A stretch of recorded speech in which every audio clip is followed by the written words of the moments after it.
Hello, my name is Chloe. Make masks with me. I love masks. I really love masks. This time last year, every evening, I had some people come to my flat and sit with me while we made masks together, and it was really wonderful. Obviously, that can't happen this year because the government has banned fun. So, I thought, why not make some videos so you can make some masks with me, and then we can make masks together. Every one of these masks you see behind me started off looking like this.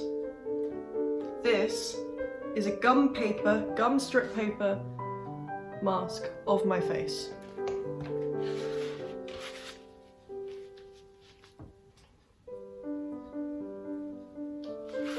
And today, I'm going to teach you how to make it. Come make masks with me. To start off, you will need gum paper. Gum strip paper, you can find this in Amazon. You can find it in craft stores. You're supposed to be able to find it at the range. I've never ever found it at the range. Secondly, you will need a small pot of water with a sponge in it. Please don't soak the sponge. You want it to be damp. You need to be able to press it and have a little bit of water come out, but not loads. Very important. Then you will need some cling film. If you're making a helmet mask, this can go, you need some cling film to put over your head to protect your hair. Optionally, some Vaseline. I don't use any because if my eyebrows want to be torn out from their sockets, then, you know, I'm gonna let it do that. That's fine. I don't care. We're in lockdown. But if you appreciate and love your eyebrows, get some Vaseline. And finally, a pair of scissors to cut the cling film up. And also, you will need it later on in the video. To start with, what we are going to do is put some cling film over our heads. If you don't want to make a helmet mask and you want to make a face mask, you don't have to put the cling film over your head. The cling film, as it happens, is optional. You can, if you wish, take your mask, take the gum paper, up to the top of your hairline instead. This gives you a face mask that you can work with. It works just the same. If you want to make a half mask, then make sure you do the full face and then you can cut it up afterwards. Health and safety. Please make sure that if you've never done this before, you have someone with you. Gum paper is great because if something goes wrong, you can just tear it off your face, but you will have ruined the entire mask. So make sure you've got someone with you. Make sure that you have eaten and drunk anything that you need to, because once you start, you can't eat or drink. This gum paper will be staying on your face for an hour, which is fine. It's a long one. As you can see here, I'm not smiling. This is because, again, the government has banned fun. Smiling can cause a super spreader event at this point. It's very, very dangerous, so we don't smile when we're doing this. We have to stay very serious. You will notice that as I start putting gum paper on my face, I start by putting it around the edges of the cling film, just to keep the cling film in place, because otherwise it's going to shift around and that's not helpful. Once you have gone around the cling film around your face, you want to take it round to the back of your head.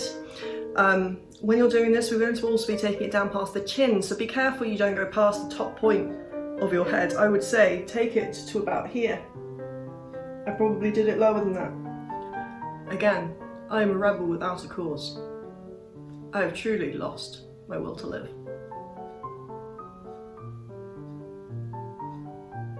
Anyway, once you've done a big strip around your head, you're going to do another one over the top of your head, to the back of your head, and then another one over the top, and then you can start filling it in. It's really fun, really fun. Make sure you keep pressing down on it as you go. And you will need to be doing 3 layers of this gum paper before you can take it off. At least, at the very, very, very, very, very least, three layers of gum paper before you can take it off. After you have filled in your head, like you're colouring in, once you've done that, you can start on the face. The face needs slightly smaller pieces of gum paper than the massive ones you've used to cover your head. You need big ones around your cheeks and around your face, and little ones coming in. Be especially careful around your eyes and your nose. I cannot stress this enough. You need to be able to breathe.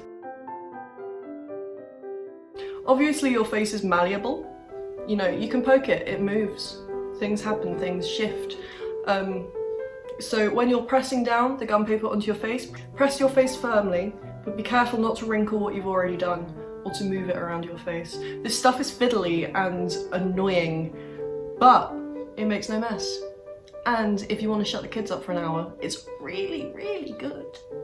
Really good. The mouth is probably the trickiest part. You can watch me avoid it all the way until the end of the first layer because I hate doing my mouth. It feels quite nice, don't get me wrong. I love the feeling of gum paper on my face. It feels like a weird facial. However, putting it over your mouth is really tricky because obviously it's just a bit of flash in it. When you are doing your mouth, you want to use small strips going first vertically down over your mouth, making sure to go into the bits where it dips on top and below. And then horizontally even. Once you've done this first layer, you're going to do 2 more. Once gum paper goes onto your face, it looks the same as the rest of the gum paper on your face. So make sure you sort out a system first of how you're going to be covering your face in gum paper. Otherwise, you will forget. You don't make the same mistakes that I do. Start with the big bits and slowly work your way in. I often forget my cheeks, I often forget underneath my chin, and I often leave gaps on top of my head. So make sure you spend extra attention on those places. Now you have your gum paper base with 3 layers still stuck on your face. You need to figure out a way to get your face out of the mask. So what's going to happen is after you've waited for it to dry, you'll be able to feel it drying on your face. Maybe 5-10 minutes. It's really not that bad when it comes to leaving it to dry. Most people say leave it to dry completely. I often don't, and I leave it a little bit damp, not very damp, but a little bit damp, just so it's more malleable to get off my face. However, you're going to start shifting your face underneath the mask. You're going to make really stupid facial expressions. The mask starts unsticking to your face. Another thing you can do is to get your thumb and to run it down past your jawline and underneath. But you have to be really, really careful because any strong movements will rip it and warp it, and then you won't be able to wear it. You won't be able to use it, and this whole hour has been absolutely for nothing. Just like, I don't know. With the helmet mask, the cling film will make sure that it's obviously not stuck to your hair, so you shouldn't have any issues that way. You're going to lift it up really gently, really slowly, until you can hold it. Now, you want to be careful with these masks, you really do. At the same time, those things bounce around like a goddamn basketball. They really do. And it actually takes quite a lot to really wreck it. You have to like attempt to wreck one of these things in order to truly make it unsalvageable. But it can definitely survive being thrown against the ground. Once you've got it off your face, what you need to do is hem the outside and cover the inside. All the sticky bits, don't want any sticky bits sticking out. You see where it's all raggedy at the edges, where it hasn't stuck together? Yeah, you want to stick all that down until it's got a nice shape to it. You want to keep putting the mask on. Keep putting it on and pressing it against your face. When you're taking it off and putting it on, notice where there are weak points and strengthen them. They don't have to be neat either. Don't think that these have to be neat. They really don't. You can fix it as you go. Unless you're doing a really fine detailed mask, and even then, when we get to the gesso and sandpaper stage in a few episodes down the line, you can keep going on the sandpaper, you can keep going on the gesso until you've got it smooth, so do not panic about trying to get this all right now. So when you're hemming around the edges, this is a really fiddly, annoying job, and that's fine. You can get through this. You can let gun paper beat you. No. Gun paper doesn't deserve your panic. It never has. It's not worth it.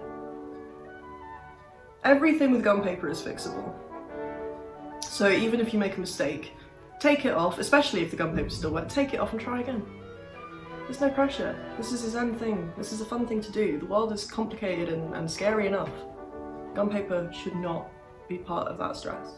After the entire edge, the nose and the eyes have been hemmed, you want to start filling in the back or the inside of the mask with more gun paper so that when you keep putting it on your face, it's not getting stuck to your face anymore. Another thing you want to do is put this mask against the light, because once you put it against the light, you can see if there are weak points because the light will shine through.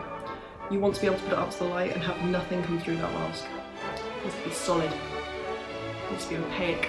So there you have it. You should have one of these. In the next episode, the thing we're going to be doing is looking at the face, because when you make a mask, sometimes it's human and sometimes it's not. Either way, you need to know how the face works. Have a good lockdown. Stay safe. For the love of God, wash your hands and stay indoors. Please. Please. I'm begging you.